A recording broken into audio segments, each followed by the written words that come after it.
우리가 이제 보면 이번에는 주택가 상가 지분 경매에서 실전 투자의 비밀을 푸는 열쇠.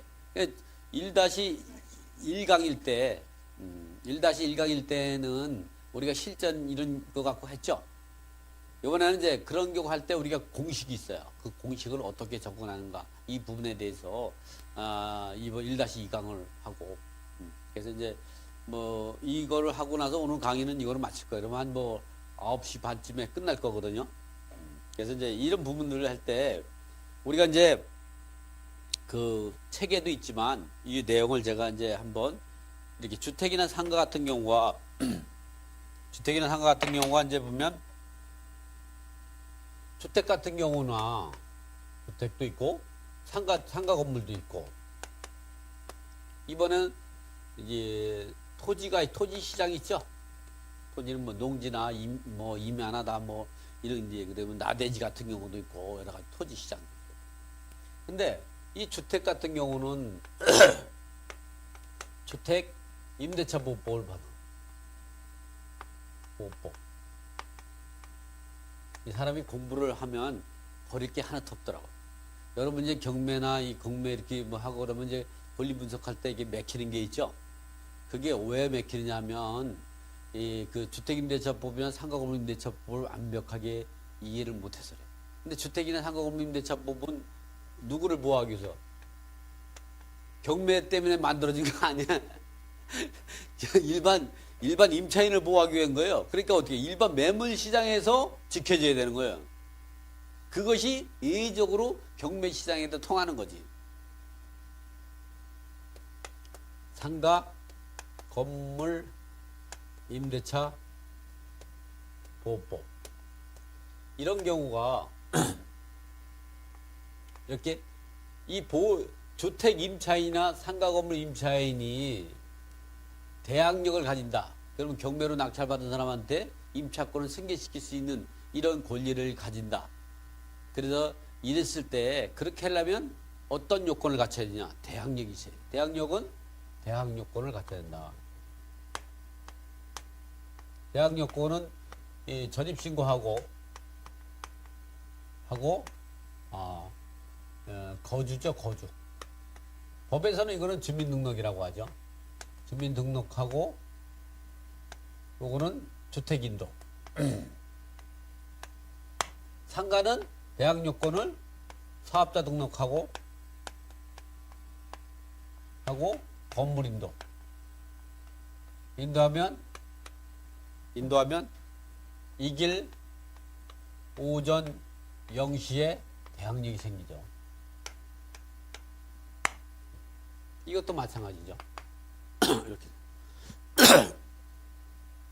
그러나 이게 토지 같은 경우는 토지는 그 대항력이 이 토지 같은 경우는 대항력이 인정이 될 수도 있고 대항력이 인정될 수도 있고 인정 안 되는 경우가 있죠. 이런 경우는 인정되는 경우는 두 가지가 있어요. 농지 임차인. 농지 임차인이 대항 요건을 갖추게 되면 이 대항 요건은 뭐냐면 두 가지예요. 이것도 대항 요건. 농지 임대차 계약서를 쓰고 시군 구 읍면 사무소에다가 등재를 해요. 이제 그 읍면 사무소에다가 그 등재를 해요. 그 토지 임대차 계약이 농지 임대차 계약이 있었다는 사실을 등재하도록 돼요. 등재를 하고 그리고 농지를 인도받으면 이 길 오전 0시에 대항력이 생겨요. 이거는 농지법에 의한 농지법 제24조의 3인가예요. 3에 나올 거예요. 그게. 24조의 3이 맞을 거예요. 거기에 보면 이렇게 이제 농지임대차 계약 쓰고 농지임차인이 읍면 사무소에다가 그 등재를 하고 그리고 대장에 등재하고 농지를 인도받으면 다음날 오전 0시에 대항요건이 생기고 이럴 때의 최단 기간은 3년이야. 농지를. 3년 미만으로 계약한 거라고 하더라도 1년 미만으로 계약했다 해도 3년을 주장할 수 있는 거죠. 주택은 2년이죠. 상가는 1년이죠. 그렇지만 이번엔 계약갱신 요구권이 개정됐죠. 2018년 11월 16일부터 계약갱신 요구권을 임차인, 상가 임차인이 환산보증을 범위 내에 있던 한산원 초과들은 누구든지 10년 동안 보호를 받을 수가 있는 거죠. 종전 임대차 같은 것도 갱신된 임차, 그러니까 2018년 11월 16일부터 계약을 새로 했거나 갱신된 임대차인 경우도 갱신된 입장은 이제 보면 계약갱신이나 묵시적 갱신 다 인정이 되는 거죠. 그래서 10년이라면 이 종저 최초의 계약한 것부터 10년 동안 보호를 받을 수 있는 거죠. 이런 경우는 뭘 따지냐? 이렇게 대항력이라는 게 있어요. 대항력. 그렇기 때문에 이러한 경우는 근데 이렇게 주택이나 상가나 그러나 이게 농지가 아니고 그다음에 또 보면 주택 같은 경우 차지권의 대항력이 있죠. 이 차지권의 대항력은 토지를 빌려서 거기 집에 건물을 짓고 그 건물을 보존 등기하면 이거를 민법 제 622조. 요거는 농지법 이게 농지법 요거는 24조의 3이 맞을 거예요. 좀 3이 아니고 4라고 해도 뭐 틀렸다고 해도 그건 용서해 주세요. 에? 용서해 주시죠? 근데 이게 농지하고 차지권의 대항력이 아니면 다 매매는 임대차를 깨는 거야.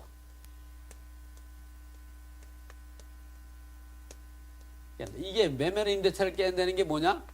물건이 채권을 이기는 물건 우선주의예요. 물건과 채권이 부딪히면 항상 물건이 이기는 거죠. 대부분 그러니까 이 토지 같은 경우는 이제 그 주택이나 상가공인 임대차법의 보호를 받는 게 아니기 때문에 토지의 임차인 같은 경우 일반적으로 이렇게 농지 임차인이나 차지권의 대항력이 있는 임차인이 아닌다면은 매매는 임대차를 깨버려요. 그래서 이런 사람은 대항력이 없어. 그래서 우리가 조심해야 될 게 뭐냐면 농지 임차인들 이렇게 농지 임대차 계약 쓰고 그러다가 읍면사무소 등기하고 이런 임차인이 얼마 안 되죠. 왜 안 하냐?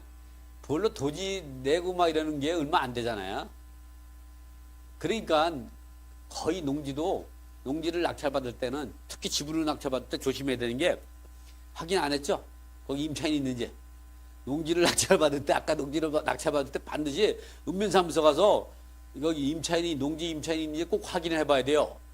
우리가 전입대 열람할 때 주민센터 가서 경매 기록을 가지고 가서 확인할 수 있는 거죠. 똑같아. 경매 기록 가지고 농지 읍면사무소 가서 확인하면 반드시 열람해줘야 되는 법적 근거가 있어요. 이게 법률, 시행령, 시행규칙 다 있어요. 다 만들어졌어요. 여기까지만. 그래서 이렇게 농지 임대차 같은 경우는 대항력이 없어서 이런 경우는 어떻게 해? 농지 주택 같은 경우는 토지 같은 경우는 농지 같은 경우는 이렇게 차지권 대항력이라든가 농지 임차인이 아닌 경우는 어떤 경우냐? 과반수 이상의 지분권자와 계약을 했다고 하더라도 이승에서는 효력이 생겨요. 그러나 저승에서는 효력이 안 생긴다. 그러나 이거는 소유자가 바뀌어도 새로운 소유자에게 승계시킬 수 있는 거죠. 이거는 이승이든 저승이든 다 가르쳐요. 문제는 뭐냐?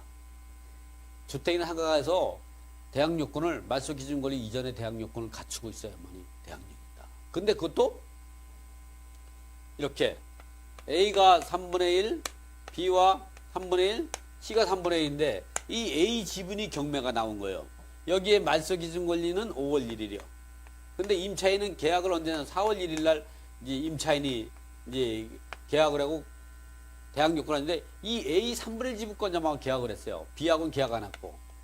그러면 이건 낙찰받으면 여기 5월 1일 근저당권에 의해서 지분 경매가 나온 거거든요. 이걸 낙찰받으면 이걸 인수할 거냐? 인수 안 해도 되는 거예요. 왜? 이 사람은 민법 265조를 위반한 거죠. 공유물의 이 관리행위, 임대차 계약은 관리행위죠. 관리행위는 과반수를 정해야 되는데 왜? 3분의 1 집권자가 계약했기 때문에 이 사람은 대항력이 없는 거예요. 근데 이 사람이 A하고 B하고 계약을 했다. 그 사람은 이 사람은 대항력이 있는 거예요. 이거 인수해야 돼. 누구랑? 낙찰자랑 B가 공동으로 인수해야 돼. 자, 이번에는 그러면 우리가 그 주택이나 상가에 거주하는 사람이 누구냐 이 부분을 우리가 알고 있어야죠. 오늘 이제 시간이 많지 않은 단계로 해서 핵심만 얘기해. 이러면 상가 건물이나 상가나 주택이나 상가에 이제 그 주택임대차법, 상가건물임대차법에 의해서 그 대항력이 있으려면 어떻게 하면 적법한 관리 행위를 해야 돼요.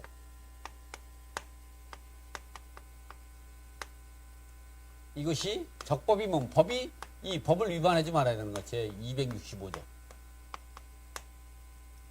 공유물의 관리는 과반수로 정한다. 이 과반수라니까 정한다. 이 과반수로 정한다니까 사람이 숫자가 아니에요. 이 숫자는 사람 숫자하고 비슷하죠? 이거는 지분 비율의 수요. 그러니까 한 사람이 그 5분의 이제 60% 가지고 있다 그러면 그게 과반수요. 사람 숫자가 아니고. 자, 이런 경우인데 그러면 주택이나 상가의 임차인이 이제 보면 예를 들어서 이렇게 A라는 사람이 3분의 2를 가지고 있고 5분의 3.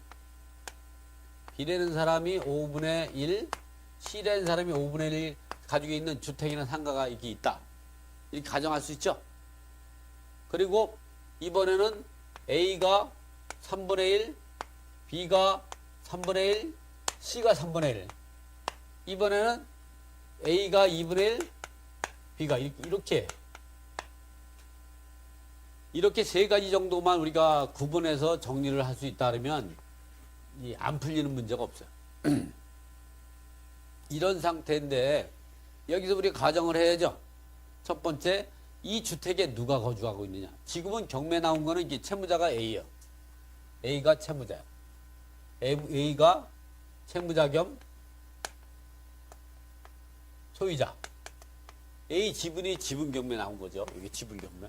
이랬을 때 여기서 우리가 권리 분석을 할 때 그럼 여기 도대체 이 주택이나 상가에 누가 거주하고 있느냐.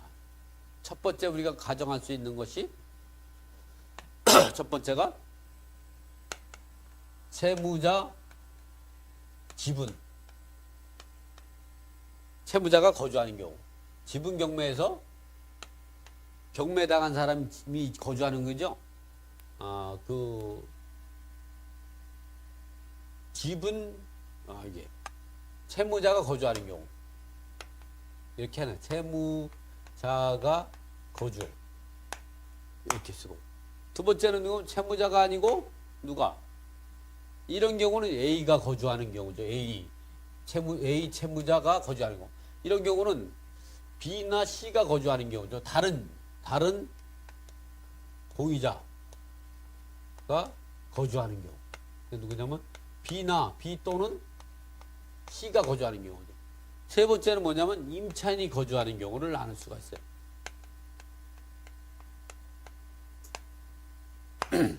임차인이 거주하는 경우 우리가 이제 알아볼 수가 있죠.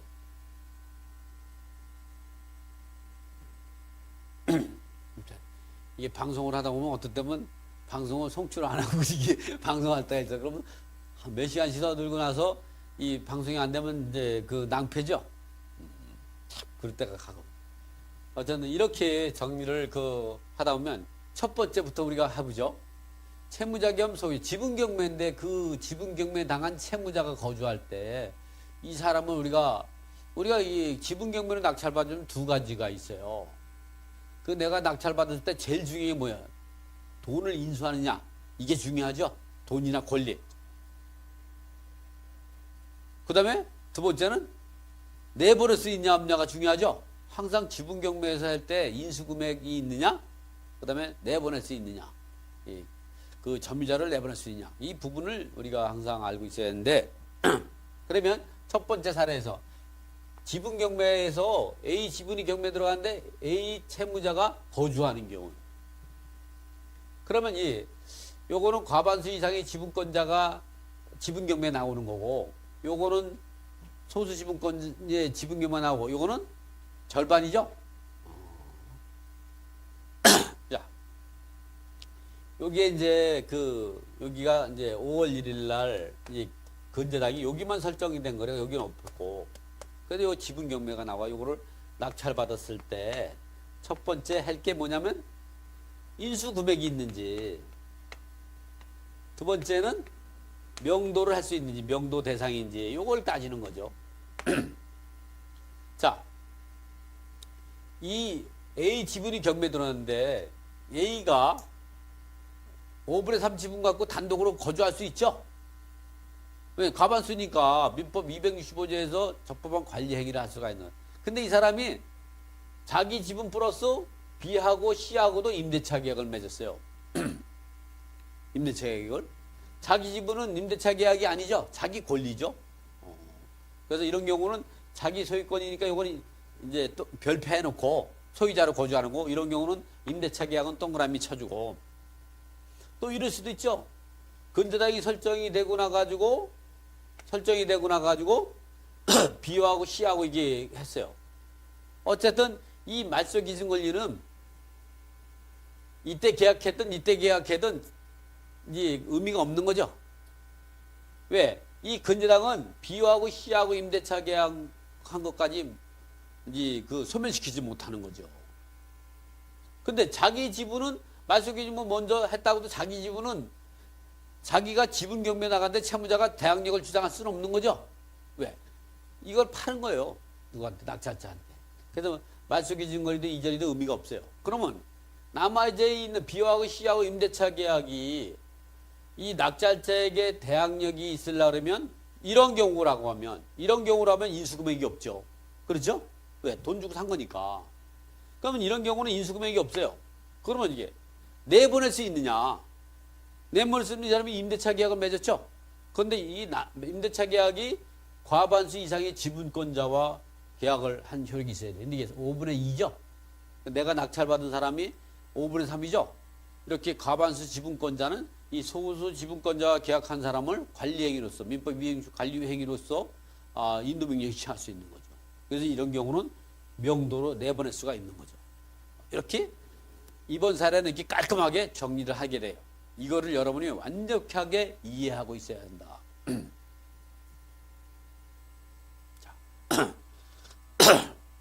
이 책에 다 있는데요. 어쨌든 그리고 지금 여기서 여러분 하지 말고 이거는 여러분이 다시 보기 할 수 있어요. 유튜브 가가지고 그 부동산 체험 TV 들어가면 지금 방송은 그대로 올라와 있어요. 이거 제가 비밀번호 안 걸었어요. 그러니까 이제 그 동영상을 보시면 다시 공부해요. 이게 한 달 정도나 최소한 보름 정도 올라가 있거든요. 이렇게 동영상 찍어놓은 거는. 그러니까 그 이 시간은 다시 한번 공부하시도록 하세요. 자, 그 다음에 뭐냐? 지금 뭐 공부하면서 이게 이 필기하시냐 고생하지 마시고. 자, 이번엔 뭐냐? 요거 지분 같은 경우는 요거랑 틀린 거는 요거는 과반수가 지분이 경매된 거죠. 이거는 어디에? 소수 지분권이 지분 경매되는 거죠. 이럴 때는 어떠냐? 말소 기준 권리는 사실 여기서 자기 채무자 지분이 경매 들어갈 때 말소 기준 권리 의미가 없지만 그래도 여러분이 그냥 이제 혼자서 생각하면 혼란스러울 수가 있으니까 여기 이제 자기 지분은 별표했죠. 이 사람이 B하고 C하고 임대차를 맺었어. 이것도 그리고 근저당은 여기만 효력이 미치는 거. 이거 지분 경매되는데 1번에는 인수금액이 있는지 이 자기 지분을 매각하는 거니까 이 낙찰자는 요 B와 C하고 임대차 계약을 승계할 필요는 없어요. 경매로 소멸되는 거죠. 이거 인수 안 해. 두 번째는 명도 대상인지. 명도를 하려면 어차피 내가 3분의 1 지분을 낙찰받은 거죠. 3분의 1 낙찰. 3분의 1 지분 낙찰자가 이 B하고 C하고 계약한 3분의 2 지분권자와 계약한 거를 이 소수 지분권자가 과반수 지분권자와 계약한 임대차 계약을 가지고 인도명의 대상 할 수가 없어요. 내보내지 못해요. 근데 문제는 뭐냐면 문제는 나는 지분을 3분의 1 있지만 내보낼 수가 없는 거죠. 명도를 할 수가 없는 거죠. 그러니까 내보내지 못하면 나는 지분은 있지만 사용수익을 못하니까 나는 부당이득을 반환을 청구해야죠. 그 부당이득을 누구한테 청구할 수 있냐? 누가? 이 B하고 C한테 청구할 수 있느냐? 임차인한테 할 수 있느냐? 이런 문제요.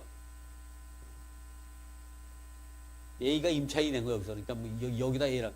임차인한테 청구할 수 있느냐? B하고 C하고 누구한테 할까요? 응? B하고 C가 무슨 잘못이요? B는 뭐 어차피 이 3분의 지분만 돈 받고 C도 3분의 지분만큼만 보증금 받은 거죠? 이 사람이 자기 지분에 해당되는 보증까지 주진 않았죠? 이 사람은 가만히 있던 거요. 그런데 이 사람은 자기 3분의 1을 이 사람한테 뺏긴 거죠? 이 사람은 누군지? 임차인한테 부당이득을 청구하는 거죠. 임차인. 임차인.